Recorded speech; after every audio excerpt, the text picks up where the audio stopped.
When we left off last class, I was talking about Java interfaces. I'm going to finish telling you about those. So I had told you that Java interfaces are a lot like abstract classes, except you cannot have method implementations, but you can have a sort of limited form of multiple inheritance, where one class can implement as many Java interfaces as it wants. So I'm going to do a quick example of how to do that, so you know the syntax. Suppose that I want to declare an interface called Nukable.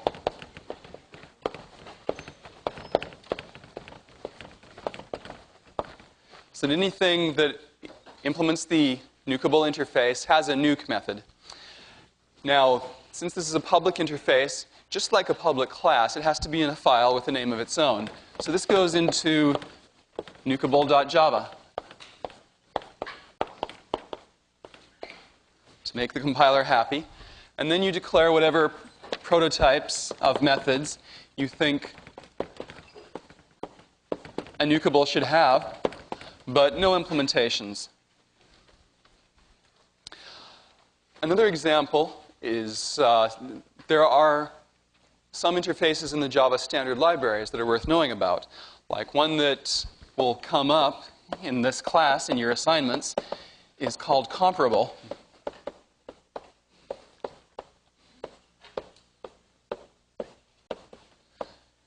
And comparable is defined in java.lang. It's part of the standard library. So it's already there for you. And it's used for things like sorting algorithms. If you want to call some of the built-in Java sorting algorithms, for instance, then you have to make sure that it has a way to compare your objects to decide which one comes first and which one comes later. And so there is a method called compareTo with a capital T that every comparable object must implement. And it takes an object and it compares it with this object and decides which one comes first. So now if I want to have a class that implements interfaces, then the syntax for doing that is,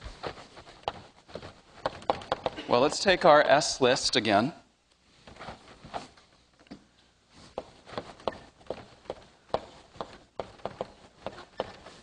Maybe I'd like slist to implement both those interfaces.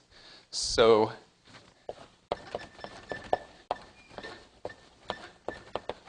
when we defined slist last lecture, it extends list, but it can only extend one class, but it can then implement as many interfaces as you like.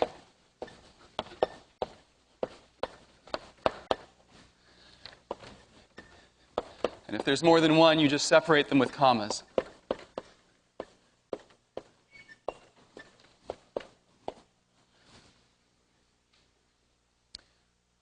Why they use a different word extends for classes and implements for interfaces, I don't really know. Then you put all the stuff here that I wrote down on the board for this class last lecture. And then because this is not an abstract class, you are required to provide implementations of both of these methods. And so maybe there's a nuke method whose job is simply to reset the list to an empty list.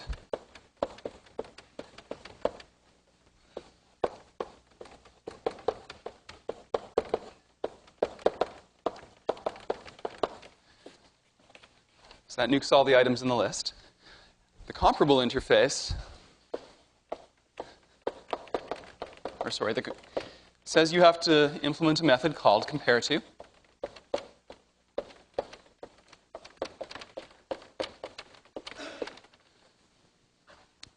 Now, the thing that you're comparing to is usually going to be another slist. And if I wanted to, I could put code here that checks whether O is really an slist, and if it's not, throw an exception or complain or something like that.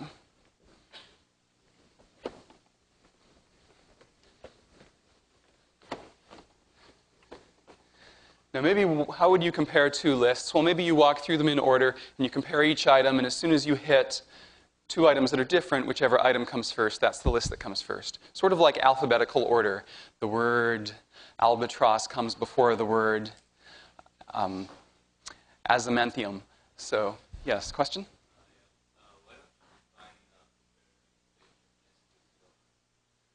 Because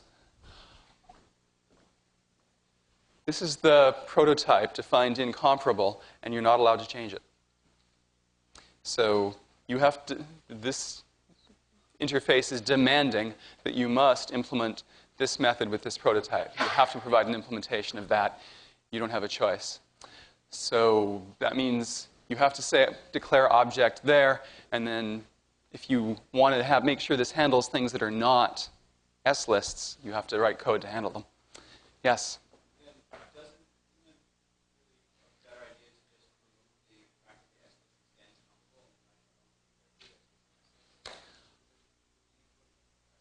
Okay, but if you write your own compare to that takes an S-list, then you can't use all the built-in Java routines that sort comparable objects. See, that's the reason this is here. If you want to use the built-in Java methods for sorting, they all sort comparable objects. So basically, they're built-in sort algorithms, but there's one thing that the sort algorithm can't do by itself, which is it can't tell whether your little weird type of class comes before or after another object of your little weird type of class. That job is yours. So the whole purpose of the comparable interface is to give Java's sorting algorithm a way to call your class to figure out whether one object is less than or greater than another. And then it does all the rest of the work, but you have to provide that one feature for it so that it can sort. And that is why the comparable interface exists. Yes?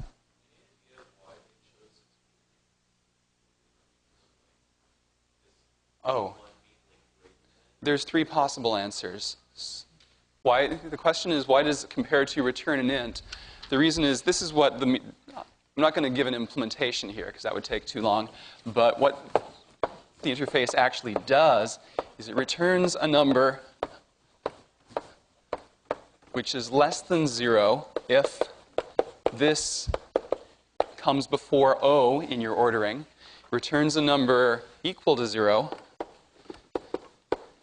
if this and O are equals, and it returns a number greater than 0 if this comes after O. And since there are three different possibilities, a Boolean won't do. Other questions? Yes?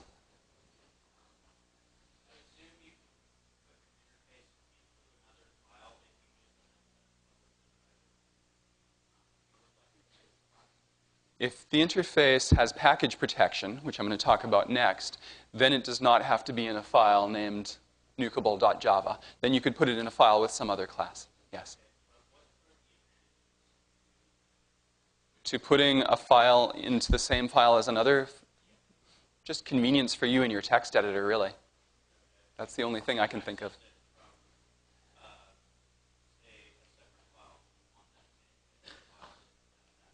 You can access it from a separate file. So what he's asking about is, if I have a file called, I don't know, slist.java, and inside slist.java, I not only have the slist class, but I also have, say, the nukable interface, which you can't do if nukable is public, but you can do it in a circumstance I'll tell you about shortly. Then, if you have something in another file, I don't know, dlist.java, and this refers to a nukable object, then can dlist.java find the nukable class? And the answer is sort of. You see, when this file gets compiled, the slist class code is going to get compiled into bytecode in a file called slist.class. And the nukable code is going to get compiled into a different file called nukable.class. So even though these are in the same Java file, they're going to make two different .class files. So if you've already compiled this, then dlist.java, when you compile it, it can find nukable.class. But if you haven't compiled it yet, or if you've changed it and you need to recompile it, dlist.java has no idea where the nukable Java code actually lives. So no, the compiler cannot find it. So this is compiled already. Yes, this can find it. If this is not compiled already, if you just have the Java file and no class file, then the compiler is going to give you an error that says it can't find nukable. Any other questions?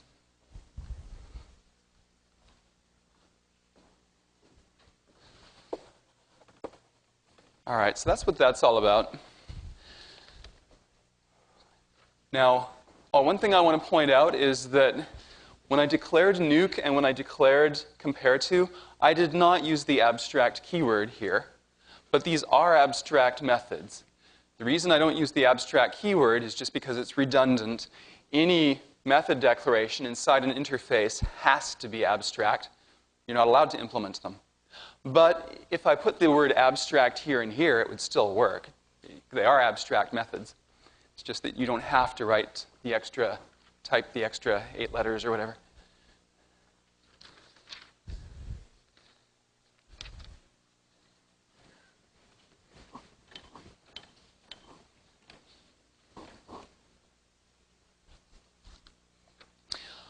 Now, because an S-list is a nukable and it's a comparable, you can assign it to variables with these types. For instance, I can say nukable n equals new S-list. So you can declare a variable whose static type is an interface. You can't create an object whose dynamic type is an interface, but you can have that as a static type. And that's really useful because I can also make comparable reference that same S-list, and I can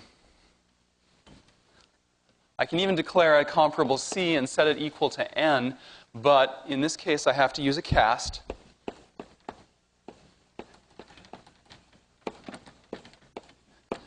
And the reason I have to use a cast again is because not every nukable is a comparable. Some of them are, some of them aren't.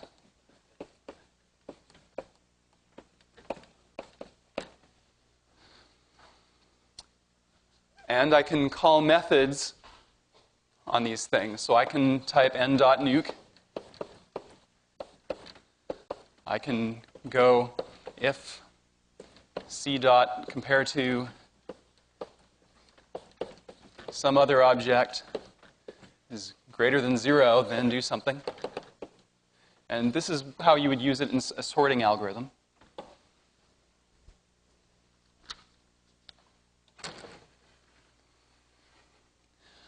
Now, to give you an example of one of Java's sorting libraries, there is an arrays class.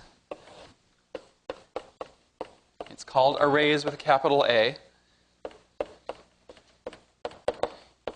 in java.util that sorts arrays of comparable objects.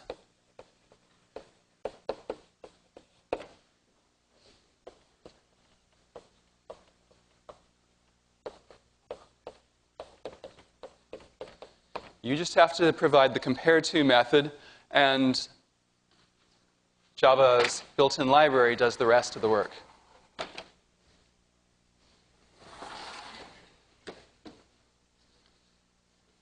And here's the actual method that does it.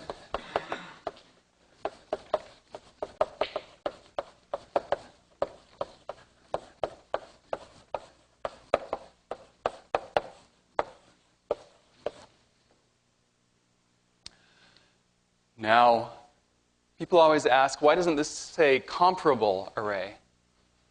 The reason it doesn't say comparable array is for your convenience when you're calling the sort method. You can pass it any array of objects, even if you didn't type it to be comparable. However, every object that you actually store in that array needs to be a comparable object when Java tries to sort it, or you'll get a runtime exception.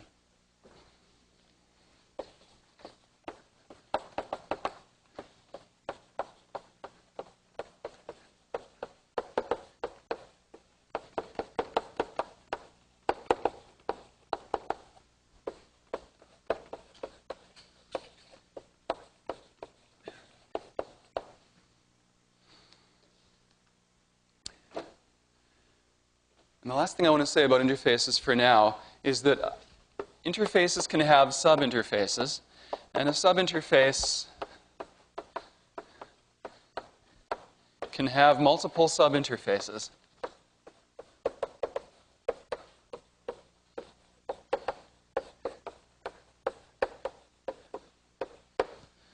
So I can declare an interface called nuke and compare.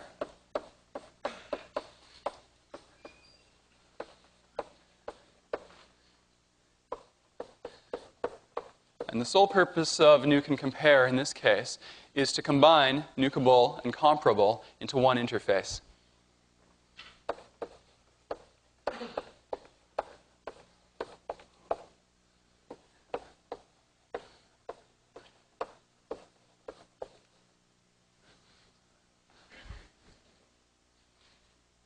Now here's one of the confusing things.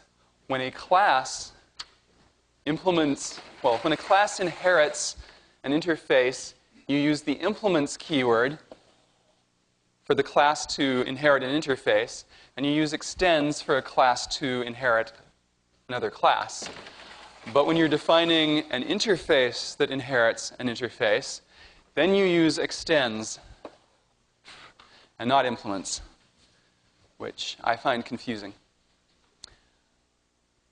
But we're stuck with it. And here's my implementation of nuke and compare. It doesn't add any new features. It just combines the features of nukeable and compare into one interface. Question? This is the only situation where we can use extends and actual interfaces? Right. Otherwise, it has to be classes. Right. Other questions?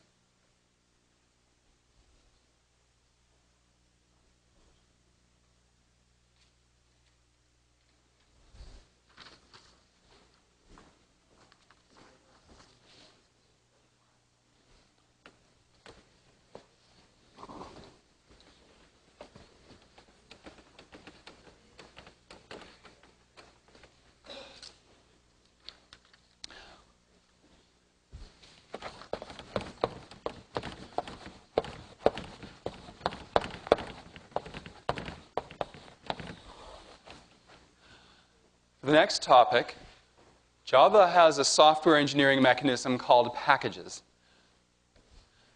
So what's a package?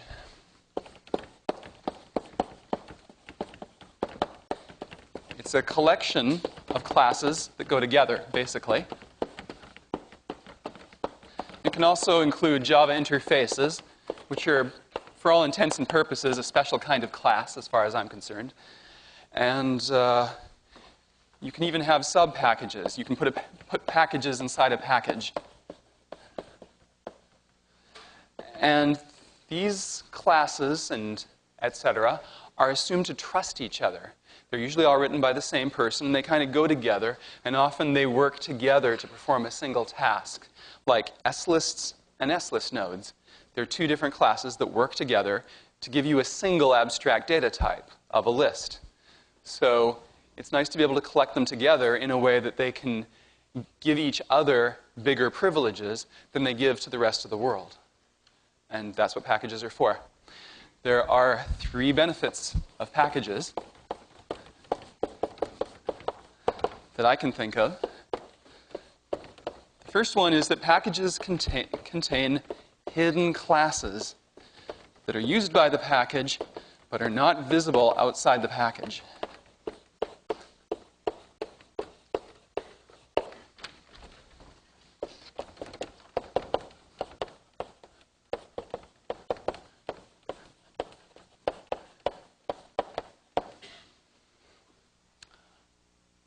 You might want to do S-list node that way. For some ways of implementing lists, the user doesn't need to know about the nodes. The user doesn't need to know that lists have nodes. Though sometimes it's useful to let them know that they have nodes. So here's another ability that we're going to use for our S-list nodes, which is that classes, even though they're visible outside the package, can have fields and methods that are not.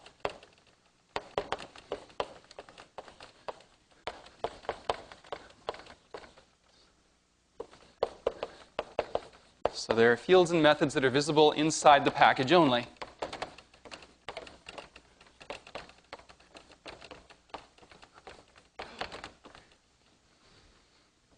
So a second approach to S-lists is, well, let's let outside applications see the S-list nodes, because that way they can walk forward or backward through a list, but the fields inside the S-list node are off limits. So users can't go in and corrupt your data structure invariants by changing the next or pre-fields of your D-list nodes.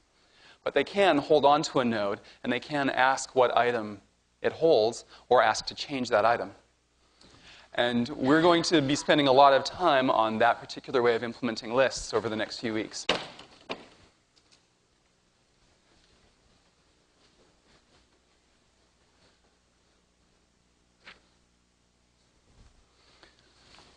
A third benefit, this is just a minor benefit, and actually sometimes it's more of a nuisance, but for software engineering purposes, this is very important, which is that if I have a class called frame in my software, and you have a class called frame in your software, and we want to put them together,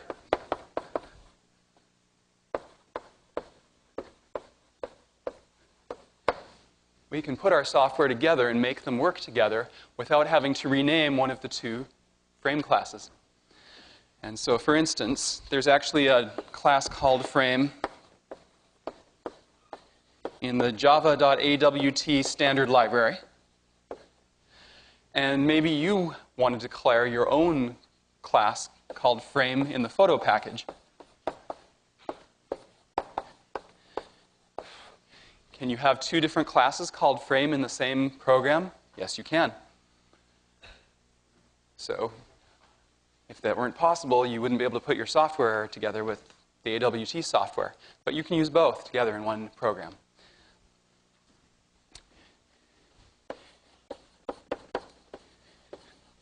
Here are two examples of packages. So one of them you're kind of familiar with, java.io. The java.io standard library, or for that matter, the java.lang standard library,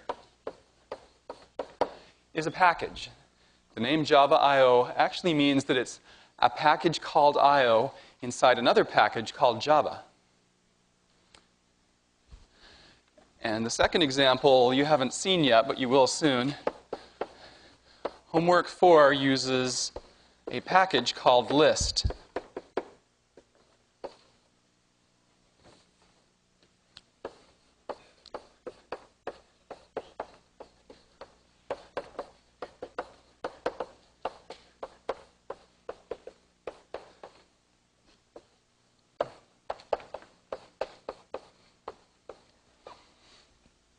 And this is going to do what I've been talking about. It's going to allow dlist to access the fields inside of a dlist node without making those fields public.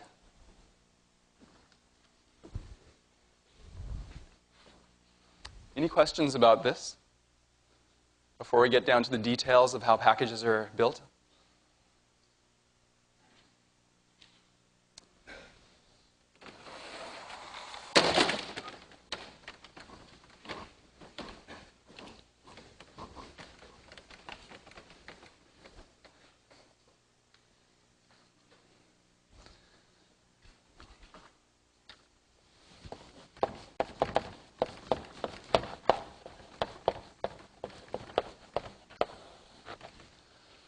All right, first of all,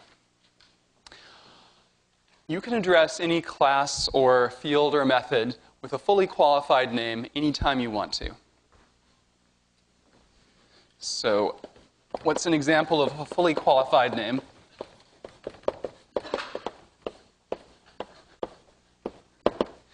Instead of saying system.out.println, you could say, oh, that's not long enough. I want to say java.lang.system. .out.println.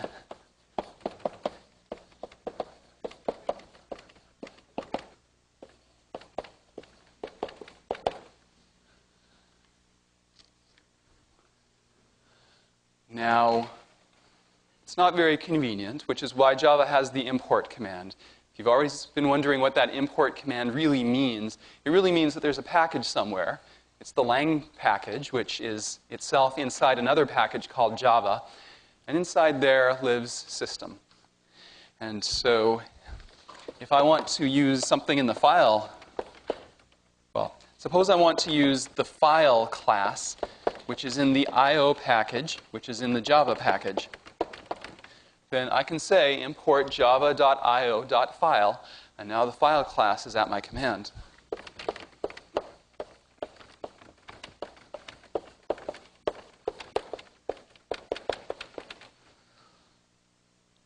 Most of the time, but not always, you'll just want to import a whole package at once.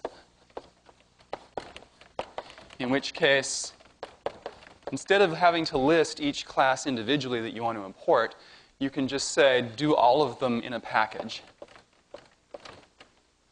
And so now you can now refer to everything in Java. Oh.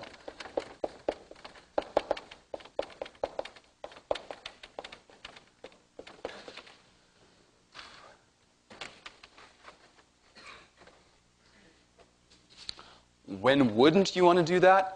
You wouldn't want to do that when there's some class in this package that conflicts with one of your class names. You have a class by the same name, and you don't want to have to write out the full java.lang.whatever or java.io.whatever every time you invoke it.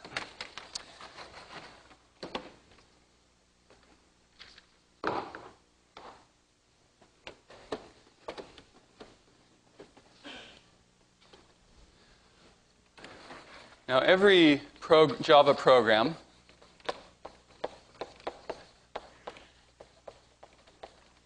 implicitly imports java.lang, so you don't have to.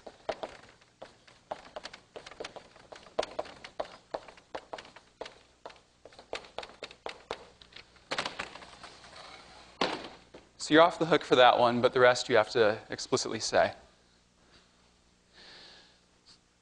What if you do import a file and then you get a name clash and you want to use a class, but there's more than one class with the same name?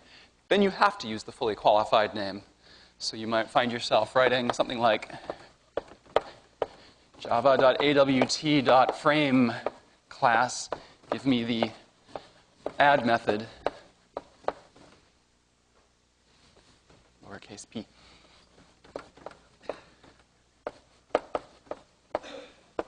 And add my picture frame to the picture frame widget. And that's how you can tell the two different kinds of frame apart. Now, when you are creating a package, the package names, like the java.awt or whatever, reflect the directory structure of the directories where your class files and your .java files are held. So, if you have written a class called frame in the photo package, then you actually have to find that file in a directory called photo in your file system. And inside that directory called photo, there has to be a file called frame.class so that Java can find the code that does your frames. And likewise, when you have hierarchical names, if you have a class called x.y.z.class,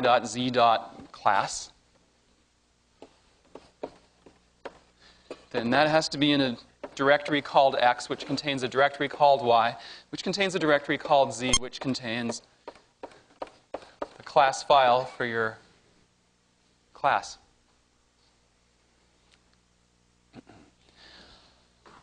Now that we've established that, the next question is, where is this photo directory found? Where is this X directory found? Well, there's two answers to that question. One is, under Unix, you set an environment variable called classPath that tells Java where to look to find your packages that you've written. And so typically, you can do this on the lab machines. Just at the Unix prompt, type printenv classPath, which must be all uppercase. And it'll give you something like this: dot, colon, homeff cs61b lib ucb.jar. So what this means, the colon is a separator. It separates two different paths. You can have as many paths as you want. In fact, I've truncated this. If you actually do this on a lab machine, this goes on for like 3 more lines. But what this means is, first of all, it looks in your current directory. So the directory that you're in right now, that's where it looks for X first. And if it doesn't find it there, then it tries looking at it in some other path.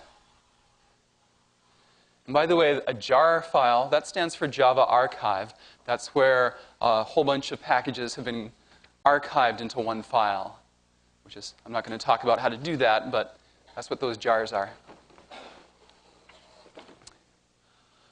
Second answer to the question is, well, the Java standard libraries, like java.awt, those are different. Those are not found on your class path.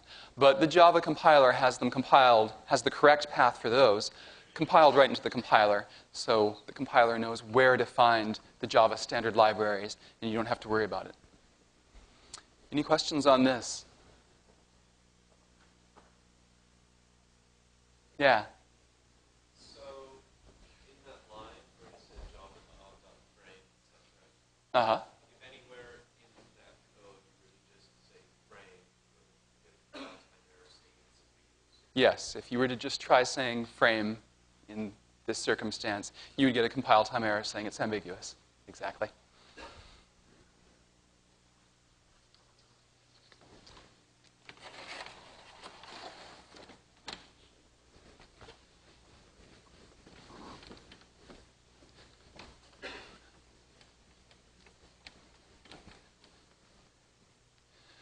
So if you want to build an abstract data type that needs more than one class, like a list or anything really complicated, then you probably want to build your own package, because that's a nice, good way to encapsulate it from a software engineering point of view so that you can have classes that interoperate with each other within the package but are still protected from evil tamperers outside the package. And so here's an example of how to do it. I'm going to, in the file list, slist.java, now, I'm going to have my slist class. But before I write the slist class, the very first thing I have to say in the file is what package I am in. So this has to match this, or you're not going to be able to compile this schmear. Then I can do my list class as usual.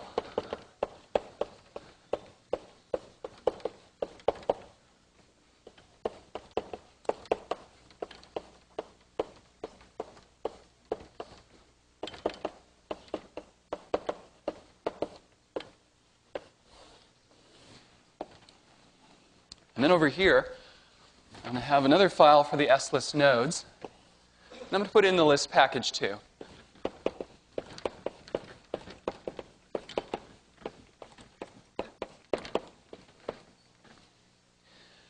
And once again, I have to tell Java what package this is in.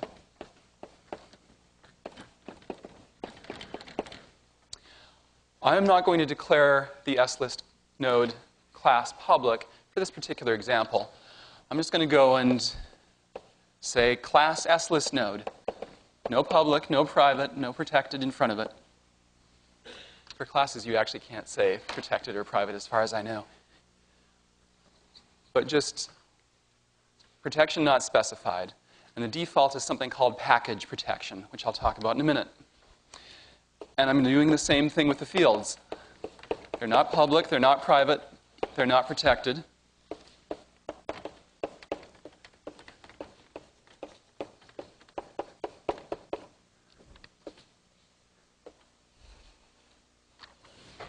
They have what's called package protection.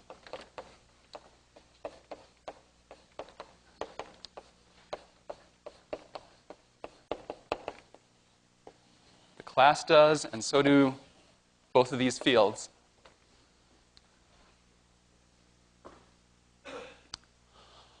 Now, there is no package keyword in Java. You don't get package protection by writing package object item. You just leave out the keyword altogether, and package protection is the default.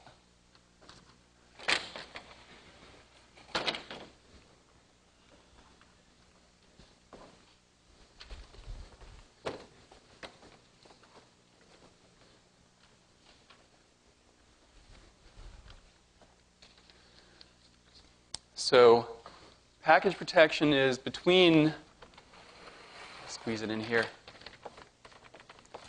it's between private and protected. Package protection has more protection than protected, but less than private. Yeah? Public? Public is the least protected at all. Public means no protection at all. So there's a hierarchy. Private is the most protected, and then package, and then protected, and then public is the least protected. And I'll draw a little handy reference chart for that in a few minutes.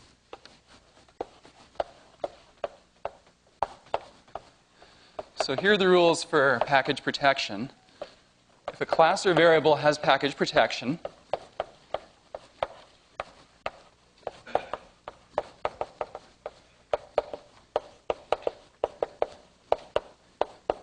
it's visible to any class in the same package.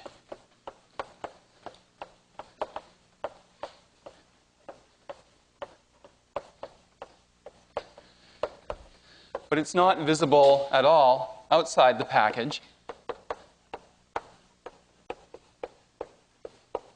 And when I say outside the package, effectively what I'm talking about is it's not visible to any files outside that directory.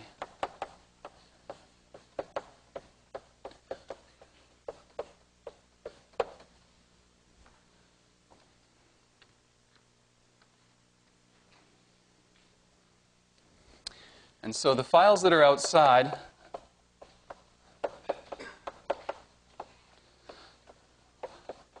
only see the public classes, methods, and fields inside the package.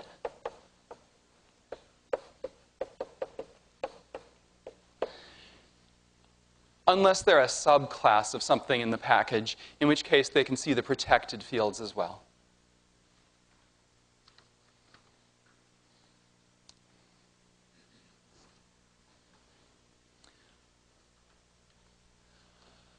Now, another rule of package protection versus public is public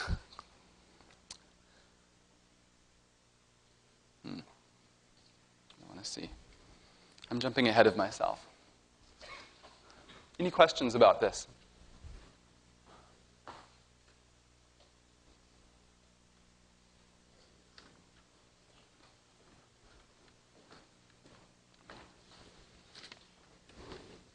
This one.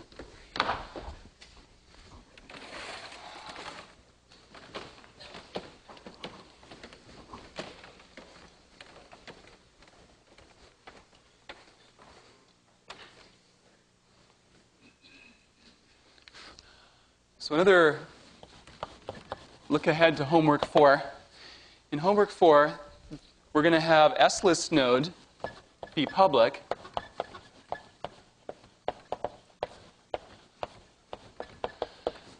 So again, the reason is so that an outside application can walk through a list, walk forward or backward, decide when to walk forward or backward.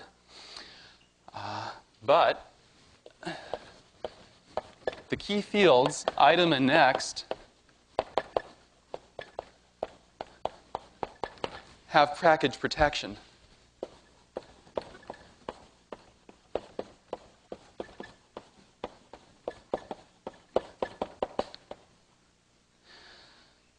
And that alone, even though the slist nodes themselves are public, is enough to prevent an application from being able to corrupt an S-list? Well, that and the fact that the S-list fields are protected. So you can really treat an S-list as a proper abstract data type.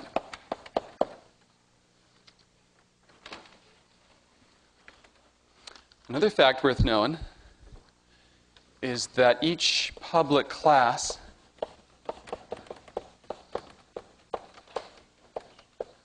well, we already discussed this earlier, but I'm just going to make sure it's written down. Each public class must be declared in a file named after the class.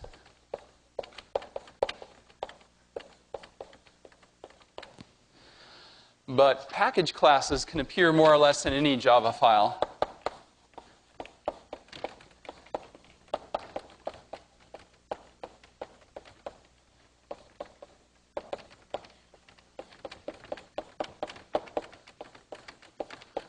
Just as long as you make sure it gets compiled so that the class file gets generated.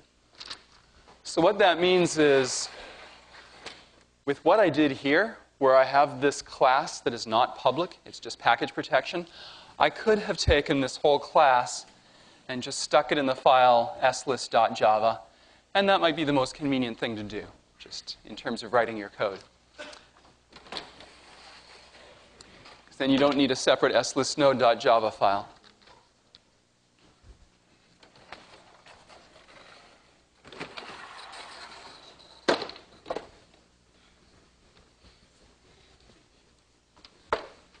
Super B. So another thing that always confuses people is how to compile and run these things.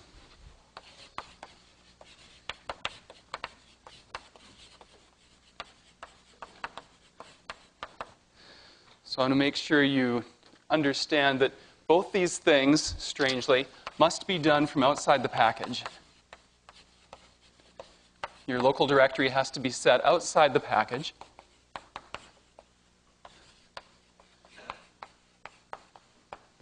So you will write javac-g, so you can use the debugger, list/slist.java.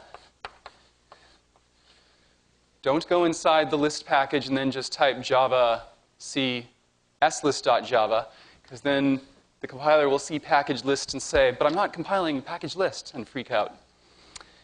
And then to actually run the test code in there, you type java list.slist. And Java finds the code to run.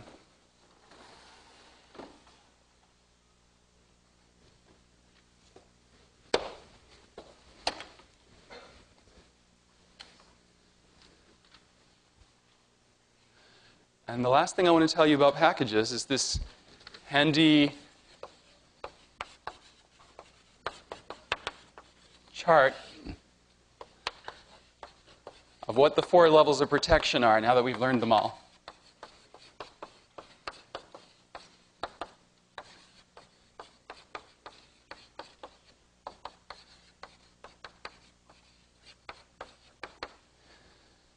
So for each of these declarations, the something that you're declaring can be visible maybe in the same package.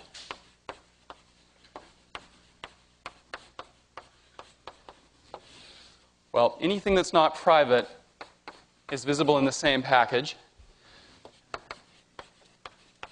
It might be visible in a subclass, but only if it's protected or public. And it might be visible everywhere, but only if it's public. Any questions? Yeah.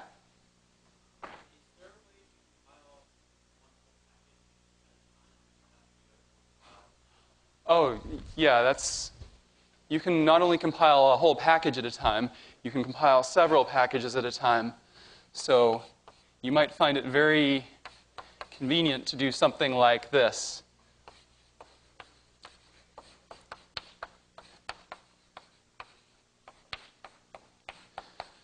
And when you do something like this, try to compile a whole bunch of Java files at once, the Java compiler figures out the interdependencies for you. Like, this depends on having that compiled first. Wherever things are hidden in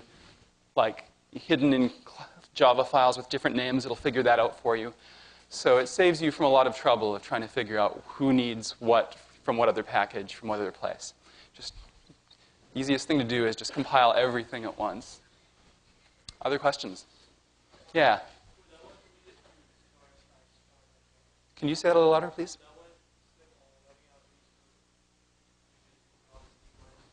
Oh, yeah, that'll probably work too.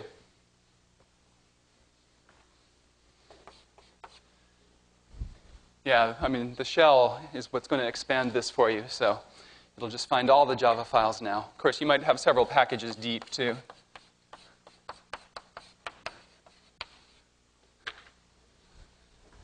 Other questions? See you Friday.